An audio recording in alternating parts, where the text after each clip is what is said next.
Well, I'd begin by thanking all of you for coming. I really appreciate it. These sessions, I think, are, first of all, they're very exhilarating for me, but several people have approached me about wanting to be interviewed. So I gather from that you're all enjoying these. So thank you. I didn't ask. She's being volunteered. So I welcome Betsey to today's show, discussion, whatever. Okay. And feel free to stop, go, whatever. Okay. It's for you. And it's the idea is to share your background from before you got here with the group. Okay. So let's begin with, Okay, I shall. where did you grow up? I grew up in the big city of Pittsfield. In Pittsfield. Oh, excellent. From On Spadina Parkway. And you went through all education in the secondary school and so on? Yeah, well, when I was in junior high, one teacher said she was worried that the kids in the next class that was coming in might be too smart, with which I decided it was time for me to get out of there. If that's what the teacher was worried about. So I did probably 7th grade and maybe 8th, but then I went away to private school and worked hard at Dana Hall in Wellesley and had a very good education there. So I don't mean to put down the area person, but when she said she was worried about the kids being too smart and whatever, I thought that's not good. No, but you passed, you went through. And did you go into college from there? Yes, I went to Syracuse. Oh. And then when I got out, as many of you know, I got very involved with the Berkshire Museum, sort of from A to Z. Mm-hmm. And I'm still the honorary president, I guess, past president. And it's been quite an amazing experience because in the beginning I helped write the school programs. All the schools sent their kids from 3rd, 4th, 5th grade to the Berkshire Museum for it would be an hour's class. And it was quite exciting to see everybody. And so I would help. I don't know if I was teaching every class. In the beginning I might have, but then there were other volunteers that were teaching it. And it was a great experience. I think it was for 3rd, 4th, and 5th grades, maybe 6th. Well, let me thank you for your contribution. What goes on in the library is just, I think, phenomenal. And so you've been part of that. Yeah. That's great. Thank you. And we have, just to tell you, we have a wonderful new director at the Berkshire Museum right now. There was an article in the paper that it's been closed for a while, the Berkshire Museum, and it's about to reopen. $12 million renovation. It includes new and updated galleries. And Wow. I'll just read, I think this is interesting, so you may have read it, but I'll read it to you. Have you been longing for another visit to the Berkshire Museum Aquarium? Missing the miniature worlds? The wait is almost over. The museum is set to reopen to the public on July 29, following a $12 million renovation that reimagines the visitor experience and reshapes its exhibition space, all while honoring building's history and the original intent of Zenas Crane. So the Zenas Crane was from the major Crane family from Dalton. If you're new here, you may not know the name as well, but it was, you didn't know the name. See, in my age group, we just knew the name of Crane. They were, Crane Paper was a big business. And so the visitor experience and reshapes its exhibition spaces, all while honoring buildings' history and the original intent of founder Zenas Crane. When I was on the board there was, I can't think of his name, another Crane, but he was wonderful. And the renovation was designed by architect, now why I said this I don't know, because I don't think I can say the man's name, Yokihiro Haskomori of Studio HAU, whatever that is, I don't remember that. So it's a historic moment for the Berkshire Museum and for the community we serve, said the director. Now the new director, Kimberly Bush, I've lived through many directors. She's the tops of all the people I met and work with. So she did this whole museum over, so it's exciting.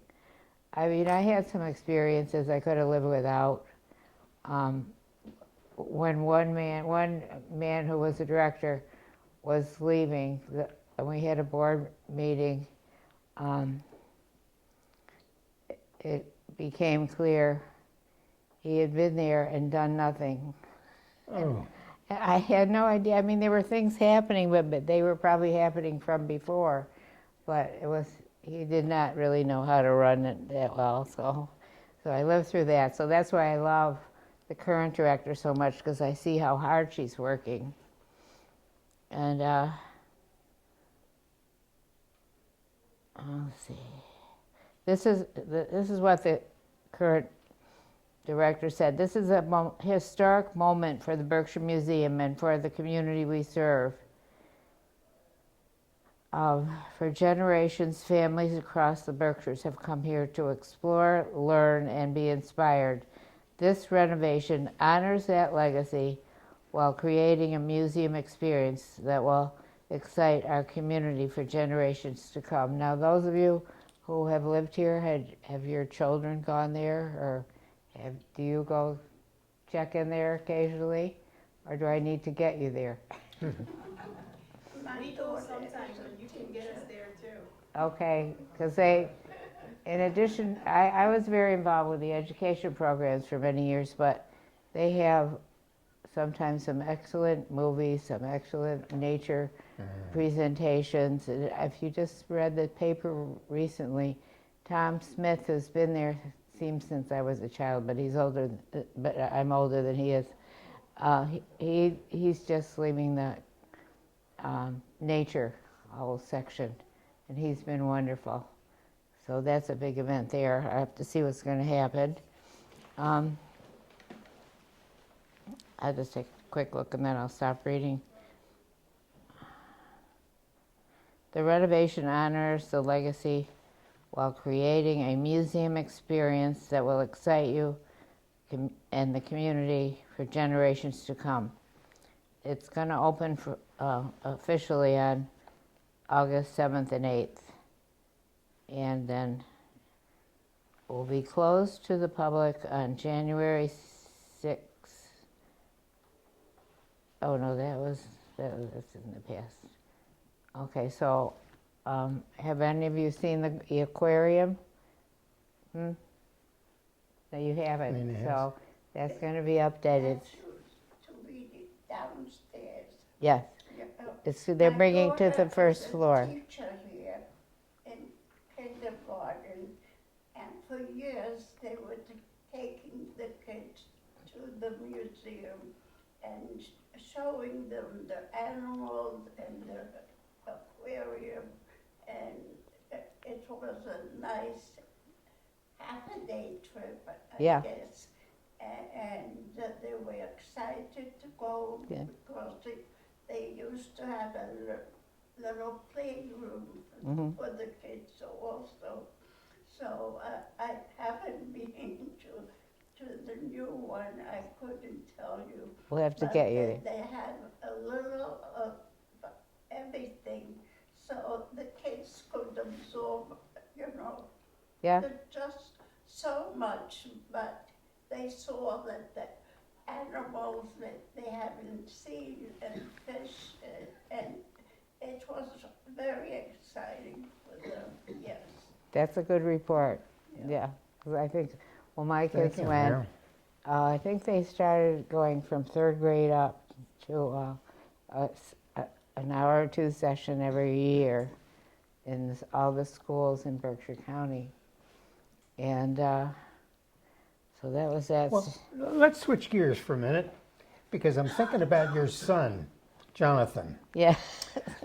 and wondering if you traveled with him when he was doing his work.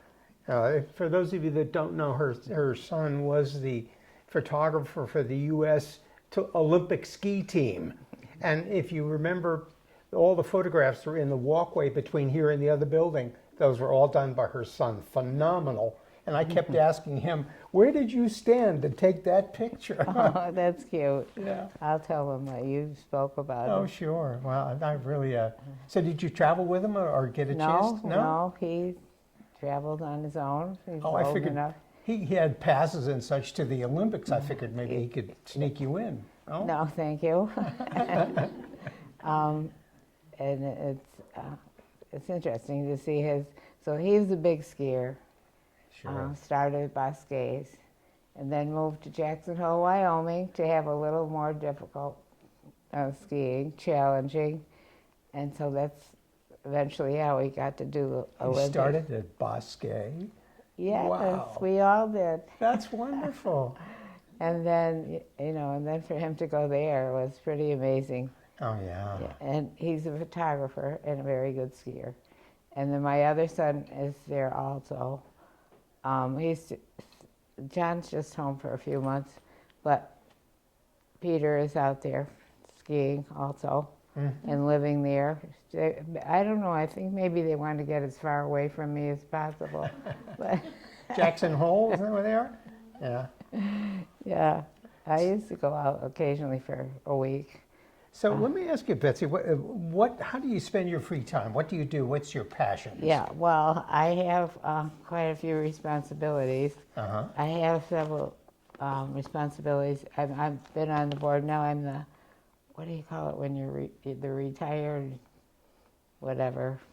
I'm still a board member at the Berkshire Museum. Oh. And so I do a lot for them. And I have to see what I've done. It's something that happens at a certain age. As you know, you wouldn't know. I've been very involved, with Mass MoCA now. I happen to love contemporary work. So I couldn't believe they were building Mass MoCA in my lifetime. It's really been exciting for me. Upside down trees and all. Yeah, and well, the funny thing is, Jonathan, let's see. My children were not into abstract art, and that's what I love. So when I was board chairman of the Berkshire Museum a few times, I got to know Nancy Graves, and she's known throughout the world as a top contemporary artist. And we had nice chats. And then she decided to give us several works of hers. And she's really top level work. I don't think I could afford it, but no, I guess I did, because I bought one of them. I have that in my house. I look at it all day long. And so we had that from here. And let me just check. So we went to, yeah, I told you about the work. I'll get my thoughts together 1 minute. So I worked at finding contemporary artists. Now my sister is a wonderful artist. She does nothing abstract. She does cows and things like that, and they're wonderful, but not abstract. So I have to act very excited by it and not explain my real feelings. And then I was I was chairman for many years of the Berkshire Art Association. I don't know if any of you know about that. But that would put on 1 or 2 exhibits per year in the Berkshires, with the base kind of being Pittsfield. And so artists that were not the level of Nancy Graves could put their art in the exhibits every year. And it would last for about a month. It would be mostly at the Berkshire Museum. And I just want to get my thoughts. One sec. I was, as far as my part in life, I was always on the United Way board, Tapestry Health, Kids for Harmony, and I was on the Berkshire Museum forever. They couldn't get rid of me. And then I got very involved with Tanglewood, my love. I mean, to live around here is really pretty amazing when you think of it. Some people think we're the Hicks, and we have all this all around us. I saw Massmoka come to life, one of the outstanding contemporary art museums in the world. Yeah. And it's happened right in front of me. And Well, you know, it's lonely at the top of an organization. And so my suspicion is that you haven't been thanked very often. oh well, I don't need So to. let me thank you for all your service all these years. Well, I was lucky I didn't have to earn. I did teach school for a few years at first, but then I could afford, because of my husband, to do all this volunteer work without having a job. So then I'm still involved with Tanglewood, and they're having I don't know if you've been reading about Tanglewood, but they had their issue. So the board decided they would keep the director on 1 more year and then let him go and get somebody new. And I still am not positive. I keep reading article after article what he did to make them think they could live without him. The orchestra members seem to like him, but there's something. And maybe it's better if it doesn't come out. And the board and the directors had to know what they were doing. So he's there for the rest of the year. But if you see articles about it, it's interesting to keep up with it. The Eagle seems to like to write the articles. They're usually about a page in length. And Why don't we open it up to see if anybody has any questions? I mean, given the breadth and depth of her experience in civic and social things, I'm sure there must be questions that you would have that only she would know the answer to. I would. First of all, I'm very grateful that you've been doing all this work, because the Berkshires really radiates with talent and. Well, it's quite a place. But also, I had a husband who earned a good living at Colt Insurance. And it's funny because, Would you say Colt Insurance? yes. I went to college with Sam Colt. Oh, okay. I grew up with his son, There you go. Sam. Oh, that's funny. We can talk What a about small that world. later. And so what was I going to say about that? So and then I was chair of the Berkshire Art Association, and that was a group that people about twice a year could enter their artworks, and then they would go up on the museum walls or someplace for a show. So that was really nice. And as I told you, we tried to hire the best museum directors, and there was one glitch when the person we thought was great didn't do much of anything, and he had to go. And we had become friends, but he had to go. And then we have this terrific director now who's working like crazy, and her husband's been in the museum business too. And let me see. Oh, I was also for many years on the board of Tapestry Health. That's an organization that deals with, how do you say it, health issues about reproduction. And I was on the Kids for Harmony board. And right now I'm spending a lot of time with Tanglewood. So if somebody asks you the question, what did you do before you came to live here? The answer is, wow. You've done so much. I was very lucky because my husband earned enough money. He could give me the money for the tickets, and I didn't have to work. I taught third grade in Lennoxdale for 3 years when I first got married, because I didn't know if he did have money.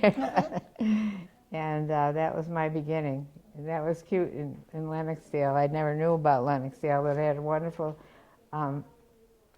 principal, and there were 4 grades, and we all got along very well. So that was my beginning earning a living.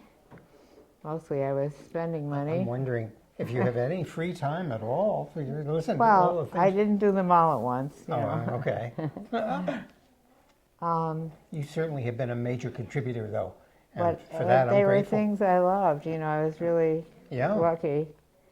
And I feel very lucky now that we have such a good director because, as I told you, I had a little experience that was disappointing. And we got along really well. And he was charming enough, but he wasn't doing anything. So that was a lesson I learned. And I'll just see if there's anything I left out. Now I keep working with Tanglewood quite a bit. I was an overseer there. I did not have $1 million to give them, but I worked for them. And let's see. Did you do any traveling? I did traveling with my husband. Yeah. Yes, we would try to do one big trip a year for quite a while. And when I was at Syracuse University, and I spent 1 semester in Italy studying, and I had had a lot of French background in studying, but I hadn't had any. No, wait a minute. Oh, I hadn't had any Italian. So that started in with Italian lessons every day, and I lived with a lovely older couple, and it was tense for me in the beginning because they didn't speak English, and I didn't speak Italian, so I was exhausted at the end of every day, to say the least. But then I worked it out. I learned my Italian, and let me see.